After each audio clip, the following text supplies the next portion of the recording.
The Tao of Self-Confidence, episode 879.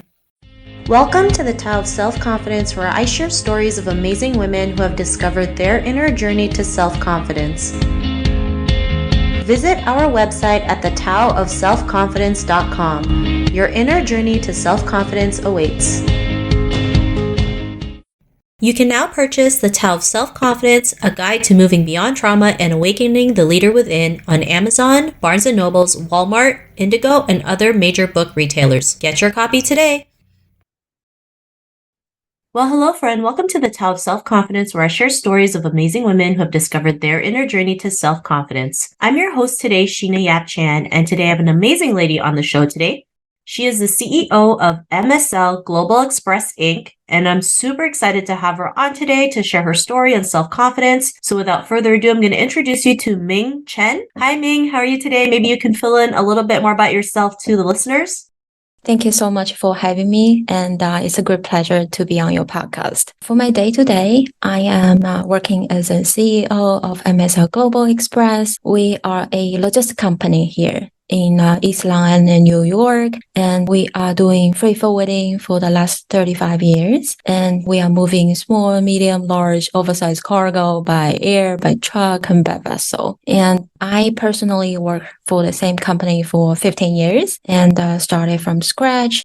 And recently, I carried the torch from our chairman, Mr. Chester Tong. He has been my mentor, shaping me along this journey. Congrats. That is amazing. As an Asian woman, being in a industry like logistics is not typical, and it's still very male dominated. And the fact that you're the CEO is awesome. So I just wanted to say congrats and thank you for paving the way for so many other Asian women to see what's possible. And, really grateful that we're also part of the USPAACC WISE cohorts. We can get to know each other and super excited to meet in person. And Ming, what's your cultural background? I was born and raised in a small city around like an hour and a half from Wuhan, and that's in China, in the middle side of the China. I came to upstate New York in 2006 as an international student, and I still remember when I first landed in Los Angeles, I was doing a lot of math, and we are counting like for a bottle of water is $1, it's like Chinese yuan around 10. And that was in 2006. And a bag of chips, that's $1.50. So it's around like 10 Chinese yuan. It was a lot of math back in the first couple years. Thanks for sharing that. And what would be your favorite self-confidence quote?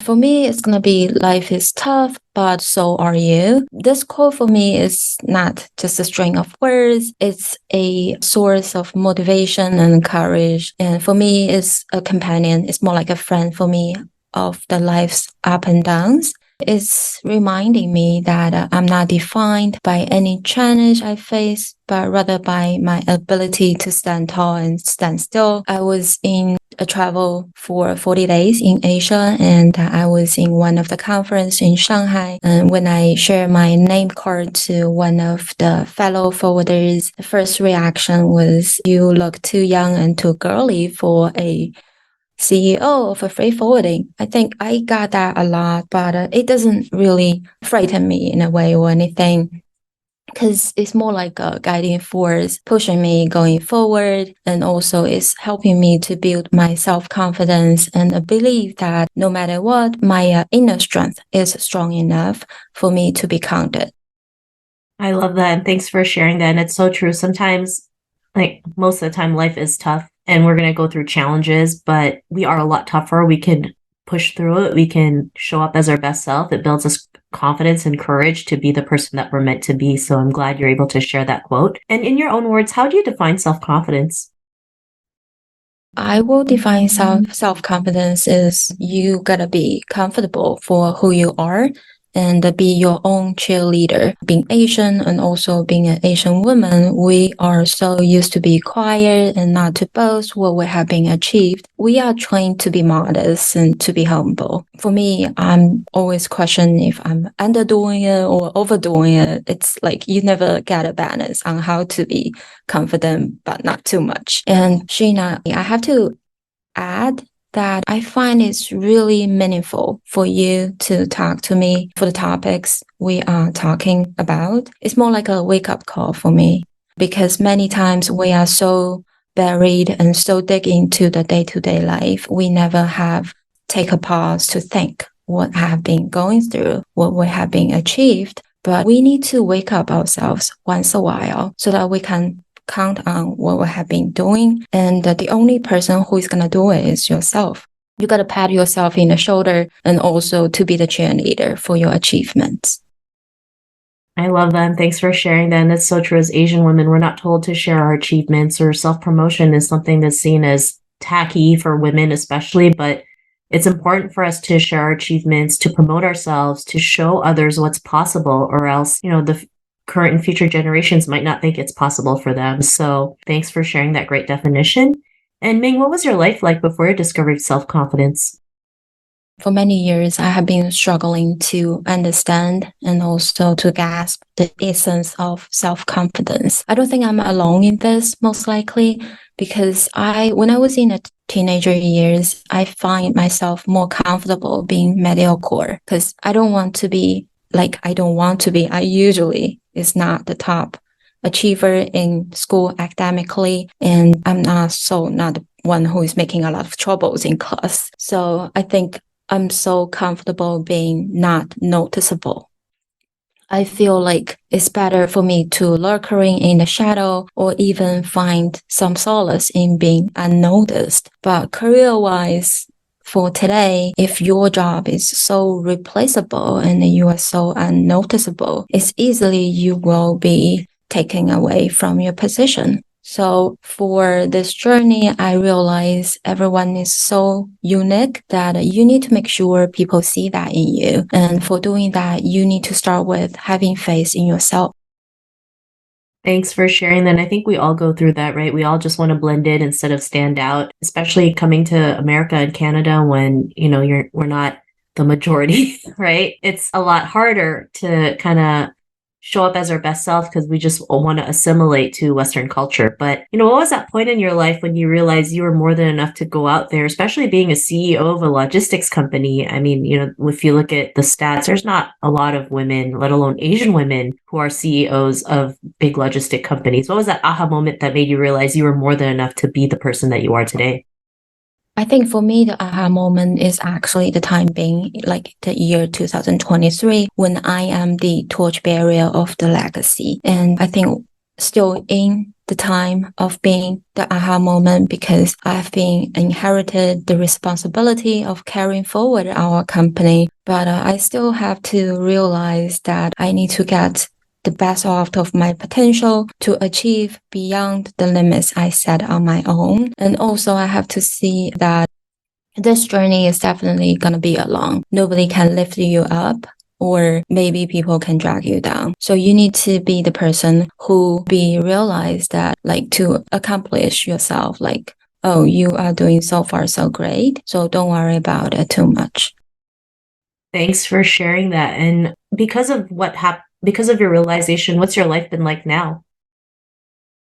Well, I'm still not gonna be saying that I'm gonna be the rising star of a conference or anything, but my strength is lying in soft communication. Also, I'd love to share my knowledge openly. I don't hide it from anyone else, and I'm really glad to assisting anybody in any way. I don't feel intimidated by competition or anything.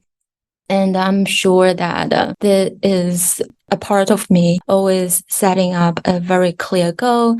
And I welcome suggestions, comments, and constructive comments, of course. And I anticipate the setbacks. I know there will be time that I may not be able to achieve a certain mission, and I'm fine with it. And also, there will always be times that we regret the choices we made back in the days, like 10 years before, that what if we did something different? So it's okay for you to make some mistakes, but we still have to be focused on our goals. And also, I'm pretty confident that success for me is just a matter of time, and I will let my actions to speak for themselves. Thanks for sharing that. And I love that you mentioned, you anticipate the setbacks, right? Not that we expect them, but we know that happens, right? Especially when you're in a position like being a CEO of a logistics company or running your own business or being in a high position in corporate America, there's going to be setbacks that's going to happen. It's just part of life. But instead of thinking like, oh, why did this happen to us? It's a learning lesson to move forward, to learn from it and build that confidence and courage again. And, to the woman who's listening to your episode, she may be in her own journey to self-confidence. What would be that one tip you would give to her? I will say for women, it's so inevitable that you will be judged. When you go to any rooms, your hair, your nails, your clothing will always be judged. So being a female leader and being a female itself, sometimes it's just wasting time to be offended and also to make arguments, focusing on yourself, because the time you spend on the other stuff doesn't come back again. So using the time wisely. And through this journey, even though you may get criticism sometimes, and you will accumulate yourself by a lot of self-confidence because you are making small accomplishments and you are maintaining on your target. So steadily progressing along the way. Don't get distracted and also stay on focus. We will get there. Thanks for sharing that great tip. And if our listeners wanted to get to know a little bit more about you and what you do, is there any links or social media profiles we can connect with? Yes, we can find ourselves through our website and also our LinkedIn. Thanks for sharing that. And to our listeners, if you want to connect with Ming, you can also head on over to thetaoofselfconfidence.com and search for Ming's name. Her show notes will pop up along with everything else that we talked about. And I just really want to thank Ming today for taking the time to share her story and tips with us on self-confidence. So thank you again, Ming. Of course. Thank you so much for having me. Not a problem. It's such an honor to have you on the show. And thank you again for paving the way for so many Asian women and beyond to see what's possible for themselves. And to our listeners, be on the lookout for another new episode of another amazing woman's journey to self-confidence. And we'll talk to you soon. Bye for now. Thank you for tuning in to another amazing episode of The Tao of Self-Confidence. You can order your copy of Asian Women Who Boss Up book by visiting our website at thetaoofselfconfidence.com. Your inner journey to self-confidence awaits.